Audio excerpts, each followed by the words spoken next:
We had a patch. The price of balance is eternal vigilance. Some people have already played a lot on this patch. I didn't get a chance to play that much on it, but I did see, a few things that were good and bad. So we're just gonna read through the patch notes, see the changes and like what kind of implications it has on the new meta. Because there's a lot of changes that really tip the scales quite a bit.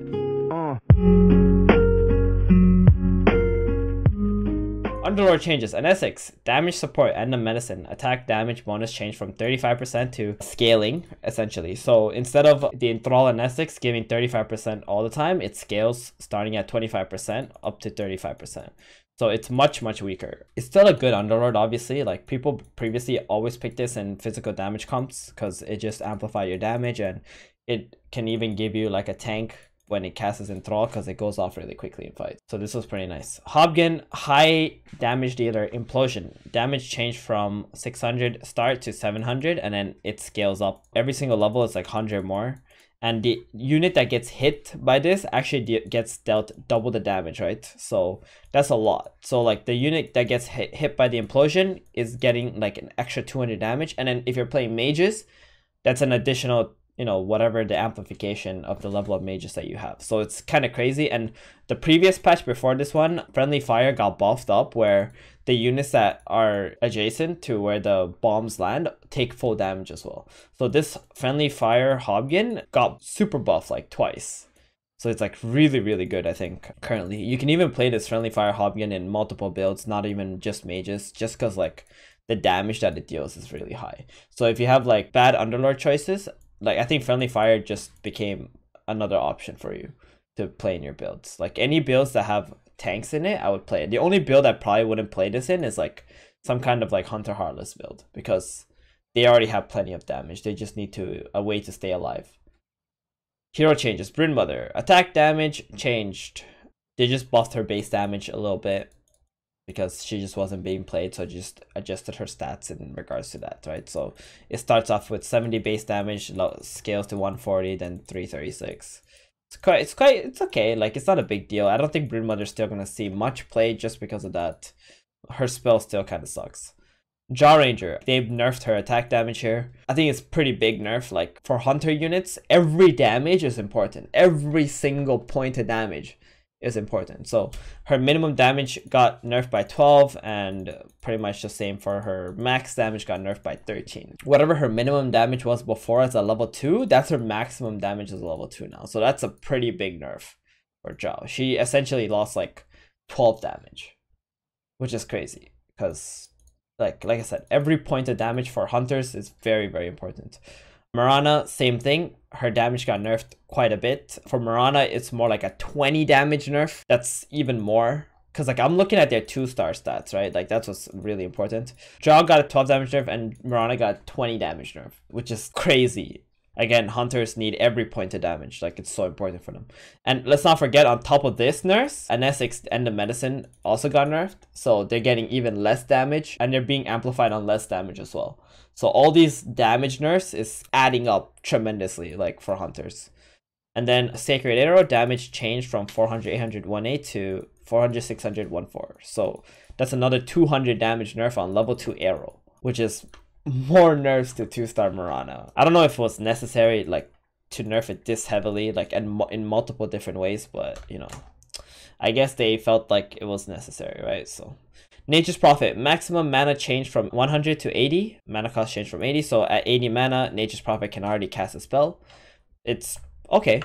Nature's Prophet Lesser Trent max health changed, so it has a little bit more HP on level 2 and level 3. I think one of the things, like, you look at your stats and you see that Nature's Prophet just wasn't a unit that was played a lot, so they just decided to give like some little random buffs to it. They like doing that. I feel like they're a lot more harsh with nerfs than they are like generous in giving buffs. So this buff is like, it's okay, but what's gonna happen is, like, if next patch there's another big buff for Nature's Prophet or like medium level buff, it might make them really good. But all in all, like, the trends are just not that good. Templar Assassin, attack rate changed from 0.8 to 0.7, so she attacks much slower.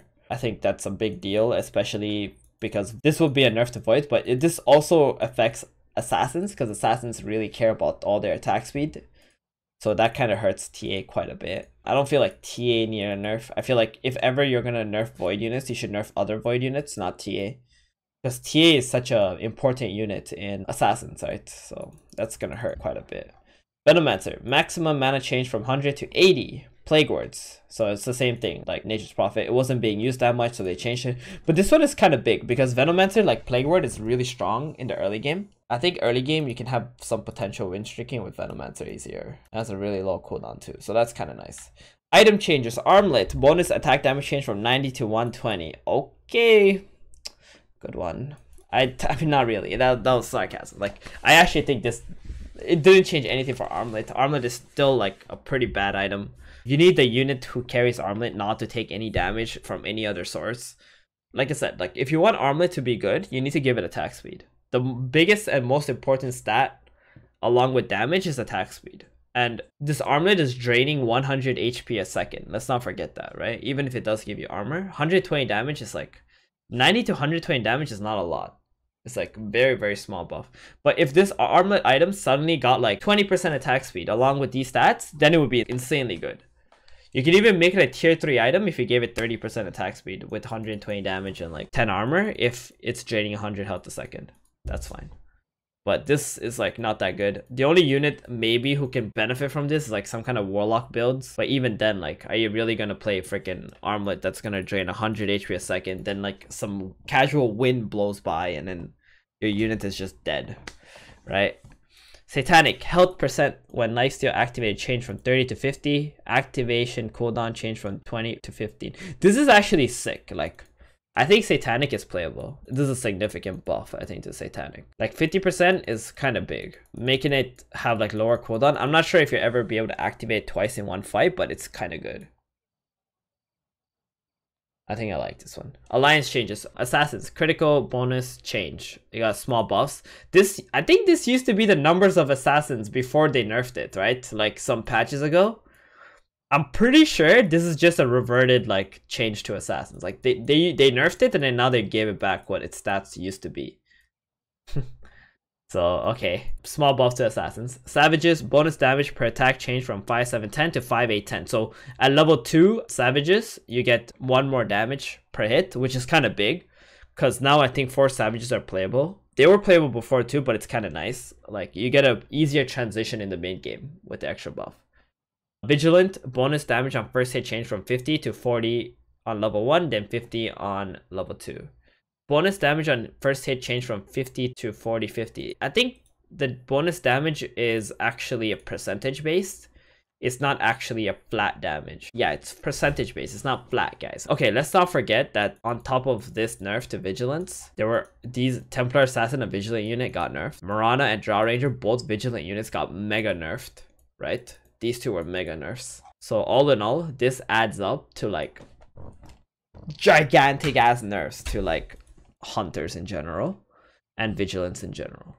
So all of the Vigilant units pretty much got destroyed apart from Wind Ranger. But Wind Ranger also got destroyed because she lost like 10% more damage when you have like level 2 Vigilant, which is crazy.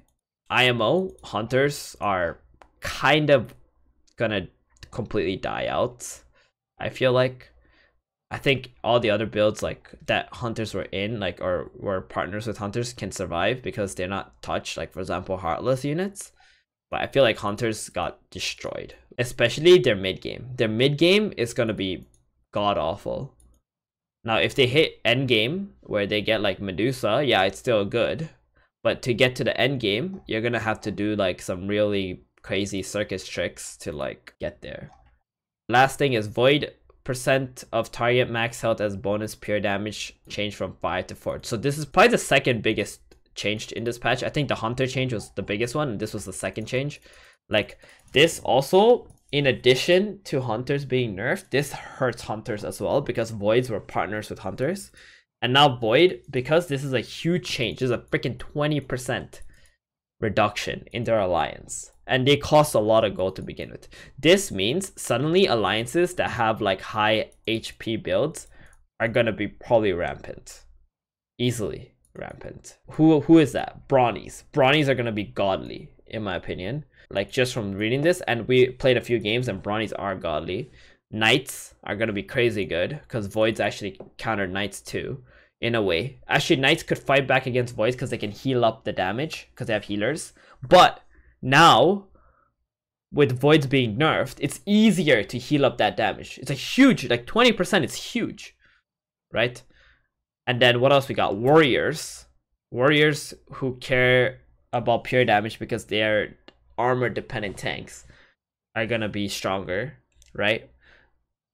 Like Voids in general just means that all the units that were in the Void lines itself are gonna be weaker as well if Voids lose value, right? So these two changes, like, and like the Hunter changes, really are gonna shift the meta in a huge way.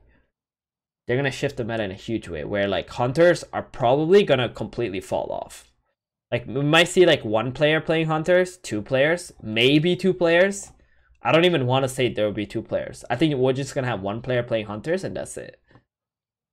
It's a bad patch. I mean, the patch is bad if you're a Hunter player and you love playing Hunters. The patch is good if like all you do is play a bunch of meme builds.